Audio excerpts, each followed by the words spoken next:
how to integrate Zendesk with WordPress. So first, go to Zapier. Then what you need to do here is just click on create here at the top left. Okay, then just choose Zaps.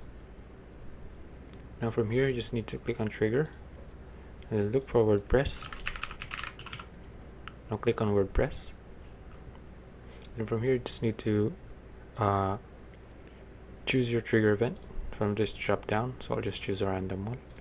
And then choose your account, sign in your account, your WordPress account. This is what it will look like. Put in all of your details and then click on yes, continue to WordPress, and then just follow the next prompts. So after that, just click on action. Now from here, you just need to type in Zendesk. Okay, this one, click on it. Now from here, you just need to click on your action event. Choose your action event here. And then click on account, and then you just need to log in your Zendesk account, fill in all of the details here, and then just click on yes, continue to Zendesk, and then follow the next prompts as well. Okay, now after that, you're done.